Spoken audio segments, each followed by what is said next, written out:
Good evening. Look, there's a gap. There's a gap. I wonder why there's a gap. There's a gap. It's like a square gap, like a cuboid, as my 6-year-old would say. There's a gap. I wonder why. Oh, it's here. Hello, everybody. Happy Wednesday. How are we? What are we doing? Are we having a little midweek beverage? Are we abstaining? Are we still drunk from the night before? Drink responsibly. What are we doing? What's going on? Hello, everybody. If we haven't met before, which I'm on a posh person's page. I'm on a posh brand's page, like charity, doing good things. Rhino, I'm on Urban Rhino's page. So hello, Urban Rhino. If we haven't met before, my name is Kate Carney. I do this. We'll all become clear. So what brings us here together today? This is really interesting. Not saying the other stuff hasn't been, but this is really interesting because today we have 2 guests and myself. There are 3 of us. There's 2 of us for the moment and a 3rd shall arrive shortly. And today we are chatting to a chap called Mike, who is one of the founders. I'm going to call him a director. He might not be shareholder wise, but I'm going to call him a director. Founder directors of Urban Rhino Gin, which is our new addition. Feels so nice. New addition to Sip and Share. And shortly, when she arrives, drive safe, Belinda. When she arrives, we'll be meeting Belinda from, now Belinda's going to have to remind me the name of it, the charity who look after rhinos. Now I've put that's probably a very naive and incorrect way to say it. So let's meet Belinda shortly and find out more about what looking after rhinos actually means. So this is what we are talking about and tasting TNT. Talk and taste. Let's see what Mike.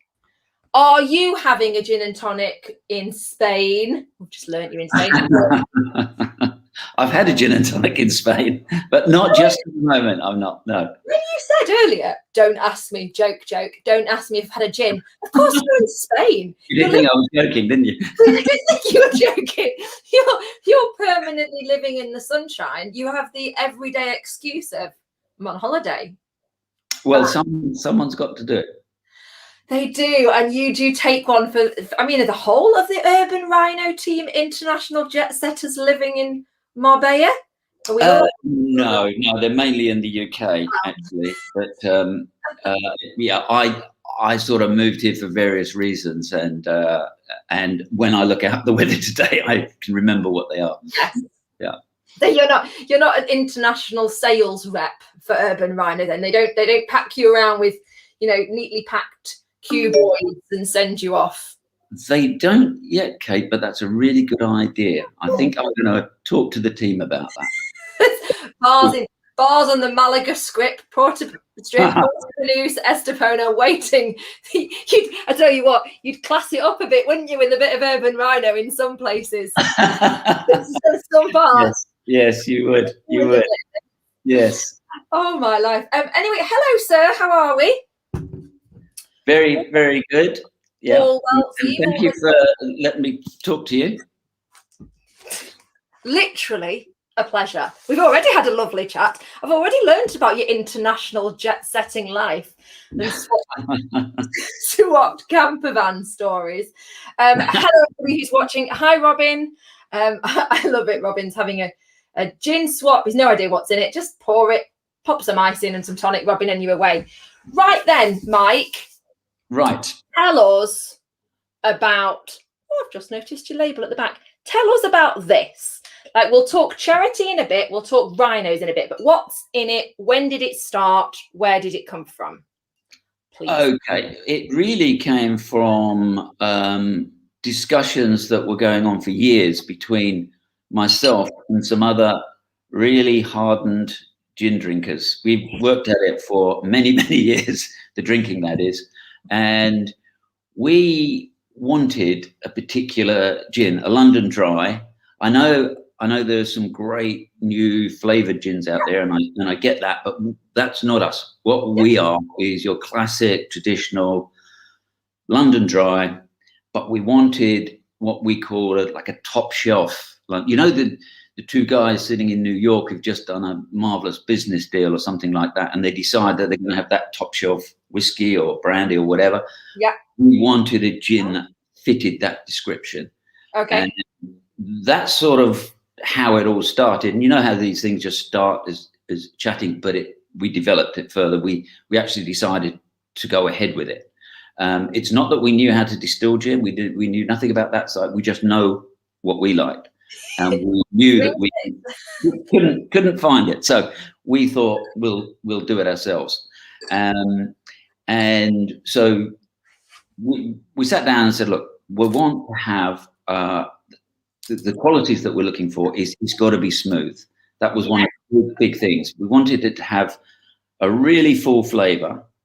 You knew it was a London dry. It's a very classic London dry, but it really did have to have that smoothness. Yeah. And so we approached various distilleries until we eventually found a distillery called In the Welsh Wind, who are based in Wales. There's a clue in the name, I suppose. There is.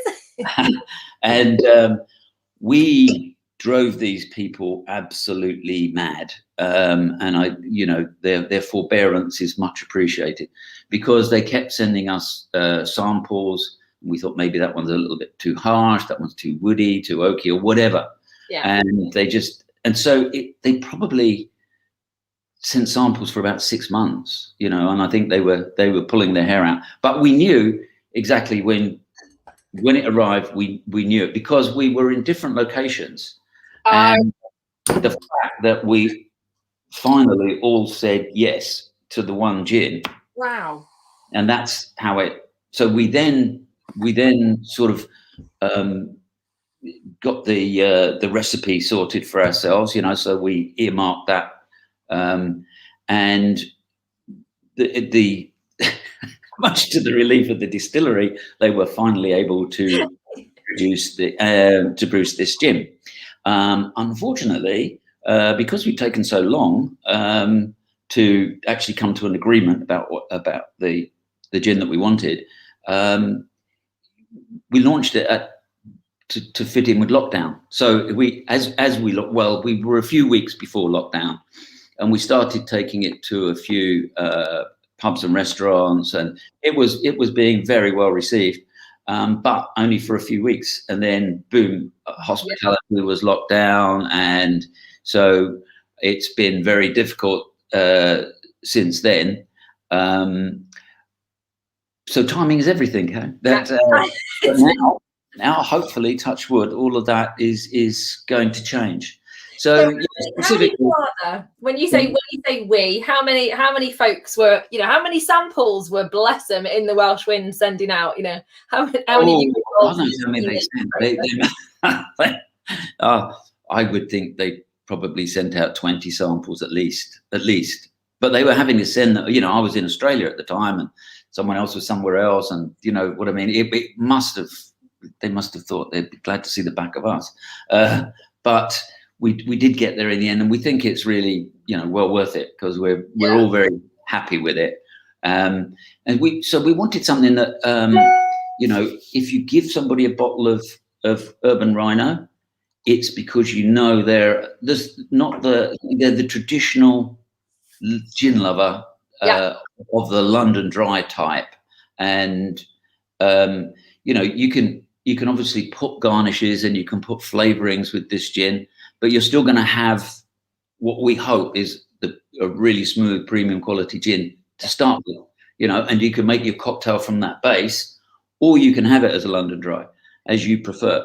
But that was one of our main things. We wanted it to be like, if you send someone this gift, they're a gin drinker, a traditional gin drinker, and they know that you've thought about them properly. And we thought that as we've got something which we think is very good quality going into the bottle, then the bottle itself had to match that. And in this bottle, you can tell how heavy that bottle is. How heavy that bottle is. It's with a glass. I think it is a glass stopper as well. That's a Bohemian glass stopper, and that glass stopper, Mike. A Bohemian glass. There's a trick to opening that as well, because if you put your thumb under one side and just lift it gently, that's how you lift that one, because it's got two seals inside. Right, You see that, the two seals? I can see. And that the idea there is that we thought, we want something that when you receive it, it's going to scream at you quality. If it's traditional quality, it's not flashy. It's because of the Bohemian glass, you'll never get any taint. However long you keep the gin, there's no taint there because it's glass. It's not going to work, and it's recyclable.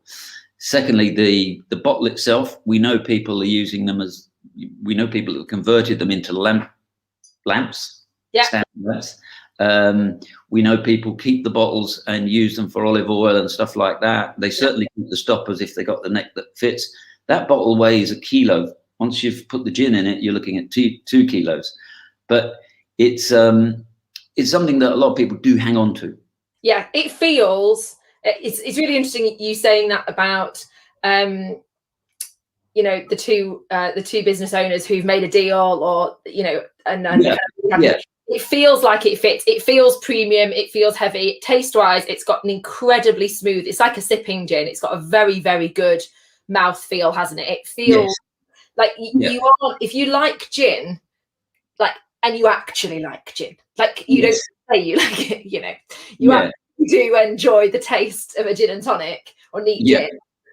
This is a good gin. This is a good gin for you. This is why it makes sense. What botanicals are in it? Do you know off the top of your head? Yeah. So as I said, we're not the distillers. However, once we'd got to what we liked, we then needed the recipe for it. So we did need to know what was in it, and we need to know why, what was in it. And so, firstly, you'll find it's very juniper oriented, and of course, gin isn't gin without juniper.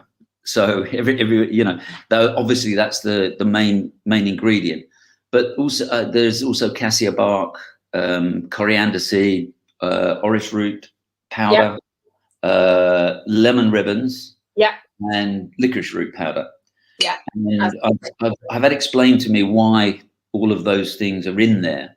But one of the things that does influence this gin is the distillation process itself, because the guys in the Welsh Wind, who've done very well, they have a lot of award-winning gins. They use a process where they don't exceed 90 degrees C in the distillation process, which means it's slower. It tends to yield a fuller flavor from the botanicals by doing that. And when and of course they'll only use a premium cut, so they'll avoid any earthy flavors or anything like that by using that. And what else was there? Yes, the maceration period is interesting because it's a minimum of 7 days maceration on the botanicals, and that is to make sure you get the rich, oily taste coming through, which makes for the smoothness. That's how we get the smoothness. So it's definitely, it's got a very, very smooth, that maceration, that low temperature makes sense because it's got a very smooth mouthfeel. It is a classic gin. It's definitely a juniper forward gin. And then I just get a little bit of citrus. So that's it.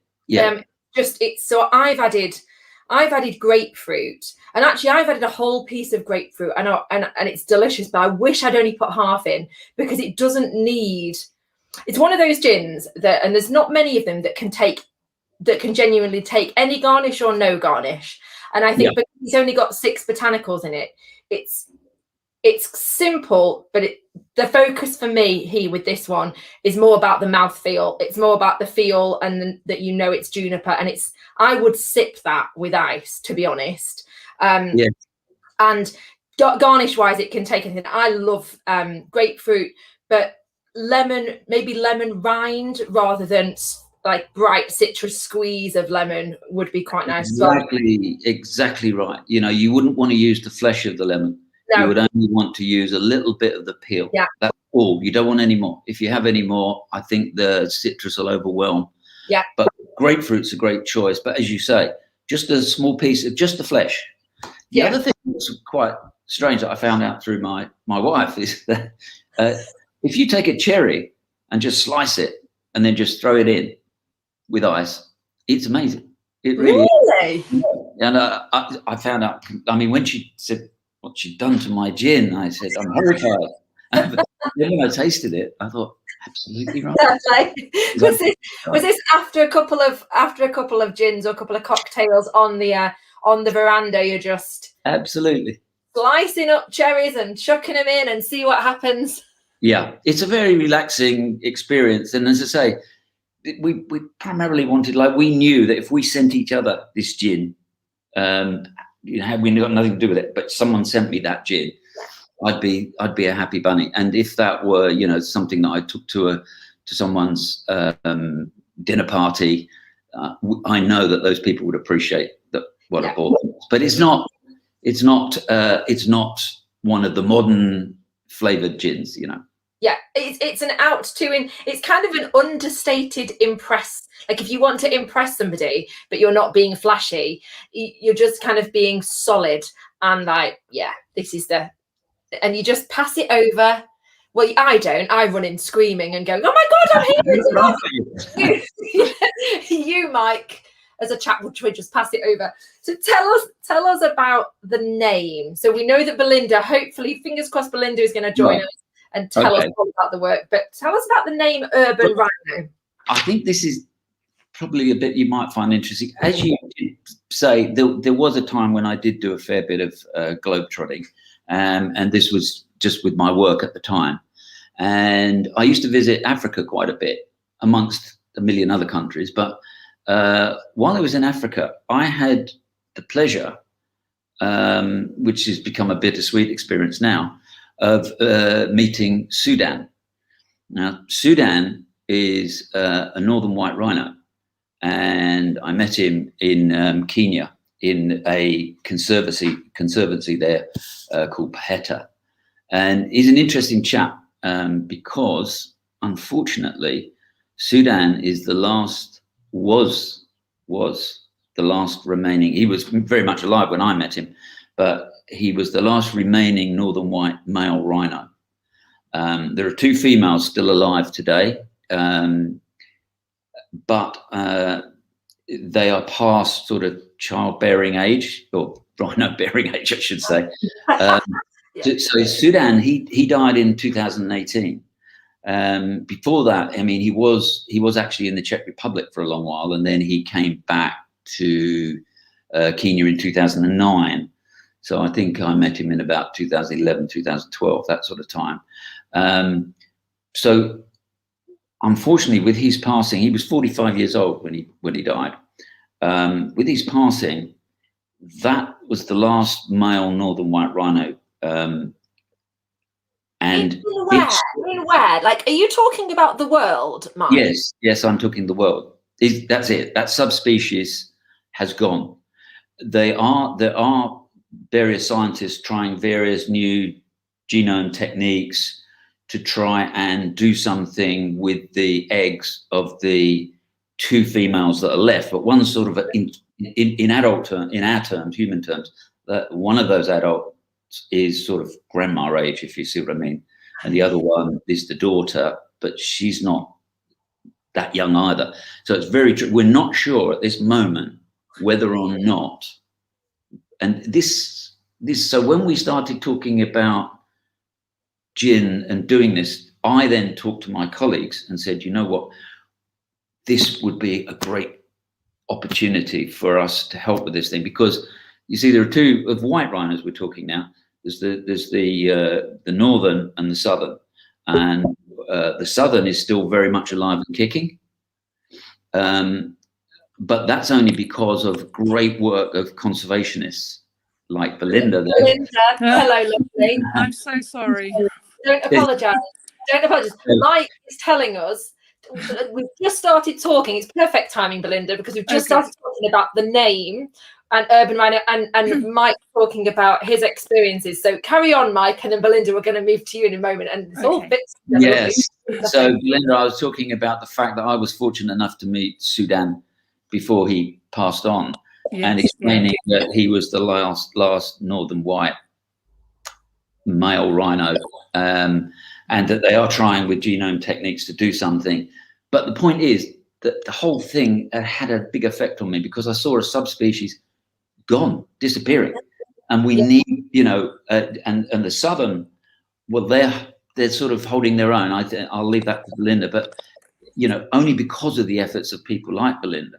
So we felt that we were gonna, with our gin, we were always going to look for something that we thought was a way of enjoying what I regard as a superb traditional London dry, but at the same time to do something which would help save rhinos. And Belinda and her colleagues are doing a fantastic job, and she can tell you more about it. And it's the name you were looking for earlier, Kate, was it's Waterberg Rhino UK. We work with South Africa, but right.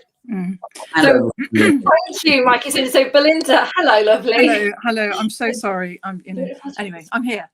You're here. Well done, Belinda. Well done. Tell us about what you do then, what your work is. So the Waterberg Rhino UK is a UK charity that was set up just over a year ago. You know, I've been helping with other organisations in the Waterberg, which I don't know if you know where exactly that is, but it's in the Limpopo region of South Africa. So it's sort of 3.5 hours really from Johannesburg, sort of towards Botswana. So it's in the northeast corner of South Africa, and the Waterberg is about the third largest sort of bastion of rhino.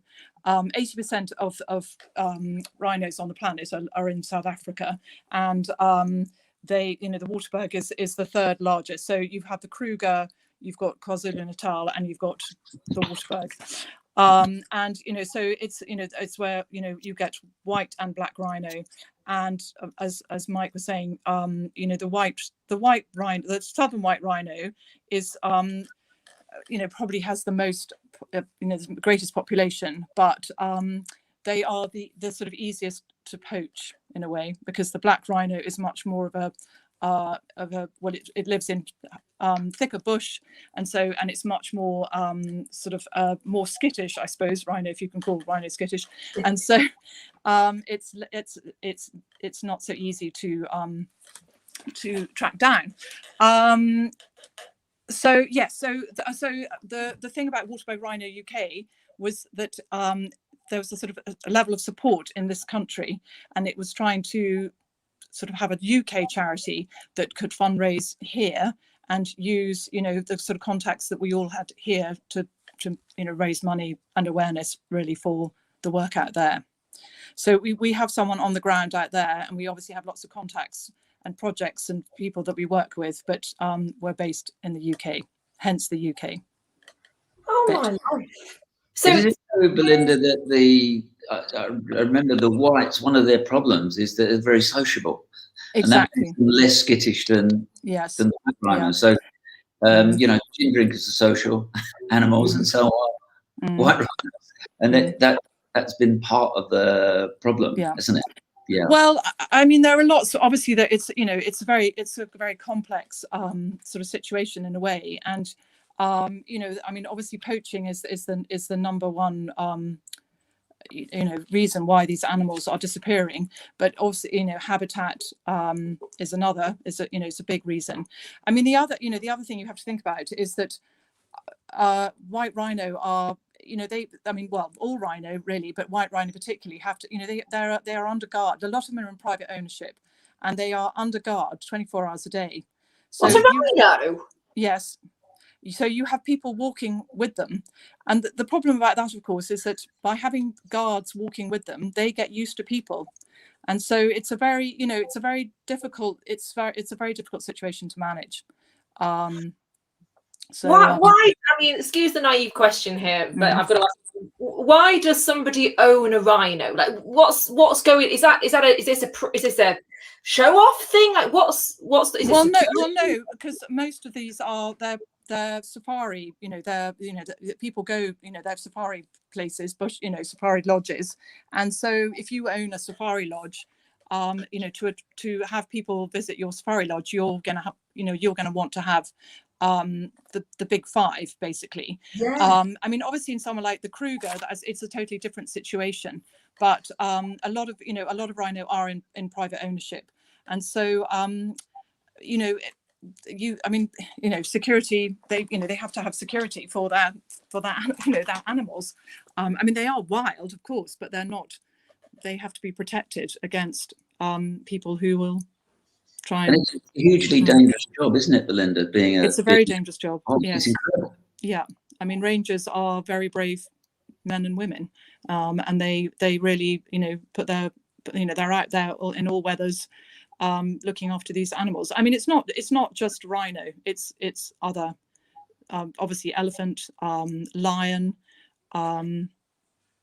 smaller animals. I mean, we've all know about pangolin as well. I mean, pangolin more difficult to, but in terms of sort of preventing people from doing, taking animals.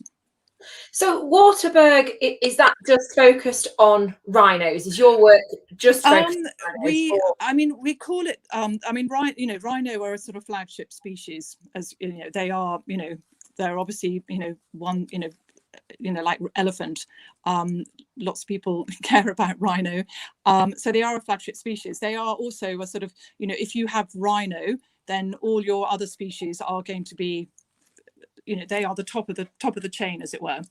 And so my husband's very kindly bought me an urban rhino gin, so there we are.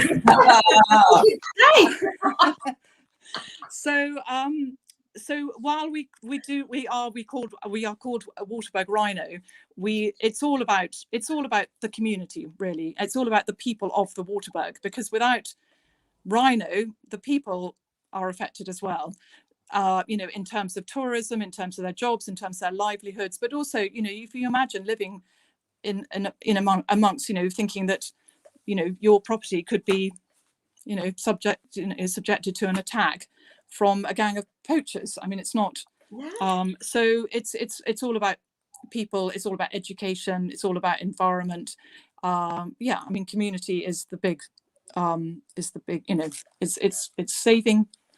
We talk about saving rhinos is all about saving people too, and it's not. But rhinos are the sort of the hook, I suppose, if you want to call it. If that's what you want to. Yeah. So Mike, what's your relationship then now? How do you at Urban Rhino with the gin support the charity? How does that work? Well, basically, we want to make donations to the charity itself directly, but we're finding more and more, allied to that, we also want to try and bring the charity to the attention of as many people as possible. They can go to the Waterberg Rhino UK website and have a look.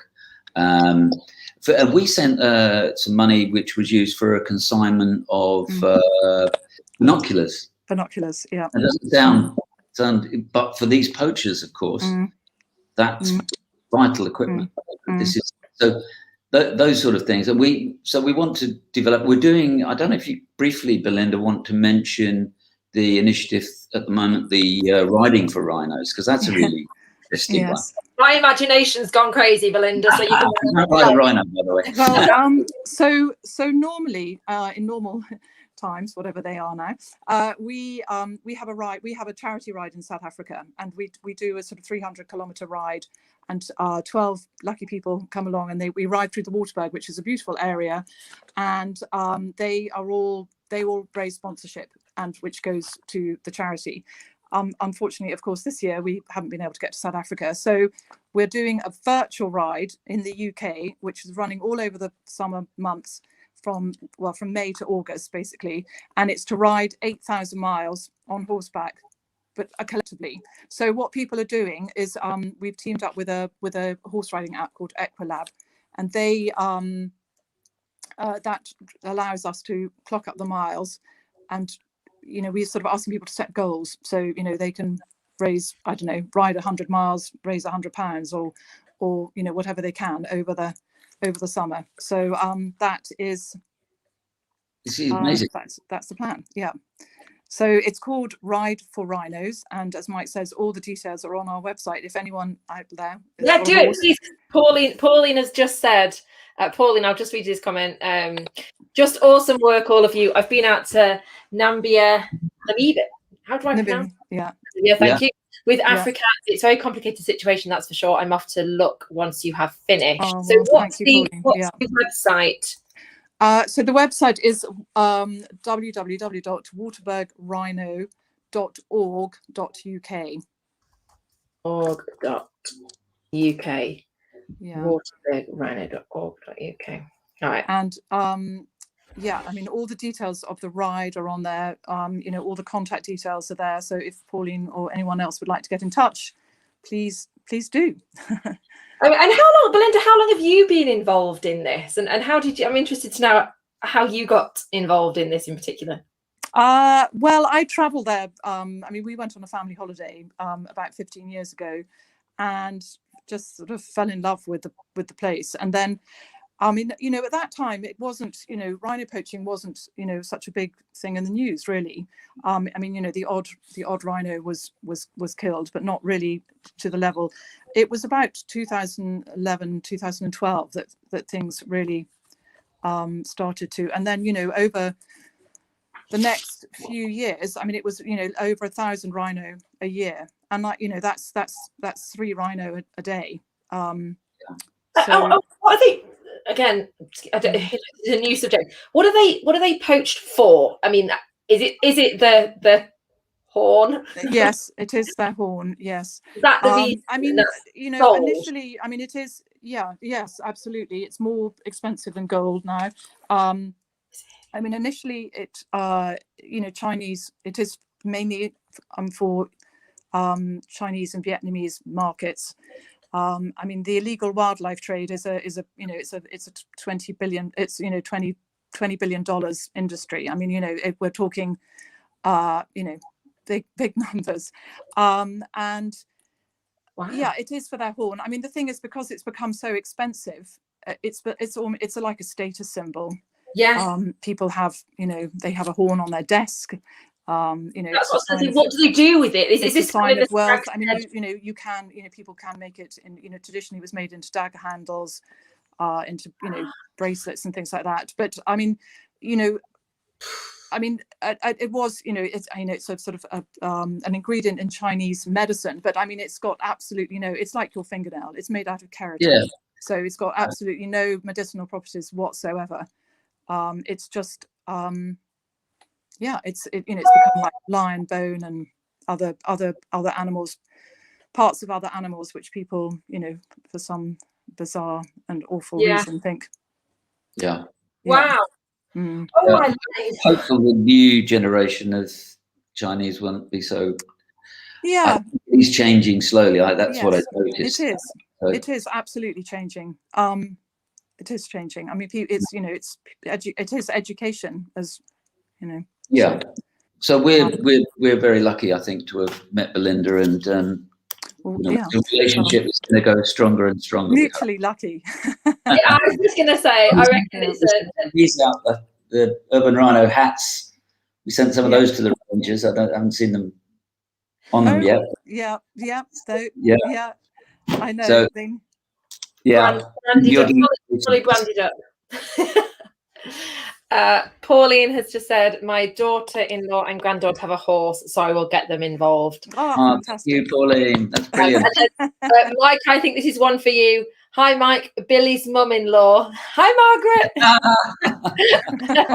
Margaret, get on a horse. Hi, Margaret. Fantastic. Oh, my life. Well, first of all, congratulations on a beautiful gin, both in its brand and its bottle and in the taste itself. And thank you for giving us a special offer for Sip and Share members. And Belinda, congratulations and the very best of luck on your continued work. Well, thank you. We have a charity, Sip and Share have a different charity every month, and the members whether do activities or the members leave tips, and those tips then go to a different charity. So maybe you could be July or August, or when you celebrate your, I can't promise I'll get on a horse. In fact, I won't get on a horse. But I can think of other things we can do. So maybe we could well, that would be amazing. The tips and well, yeah, funny enough, that was one of the things that me and the guys laugh at after golf, because we think, well, we won't ride, but as long as we keep drinking this stuff. And Belinda, you're a master drinker of Urban Rhino. No, well, I tried, you know. We would rather drink than ride, basically. That's it. Yeah, and just don't drink and ride. That's also going to say. Yeah, well, you know, I mean, gin is the drink of choice, and so I mean, it is obviously it's a sundowner drink. Absolutely. You know, it's a traditional sundowner in Africa, you know, all over Africa. Yeah. So it's a perfect, you know, it is a perfect match for all, you know, in every way. Well, there we go. We can all feel good about ourselves in that regard. Then absolutely, gin, yeah. Urban Rhino gin. Oh, Urban Rhino gin indeed. Well, yeah, we will do that for August, if not before, with regards to the tips. So. I've got your URL there. We'll speak before I find a way to do that. And yeah, thank you both so much. So incredibly interesting. And yeah, go and buy the gin, support the Rhinos at the same time.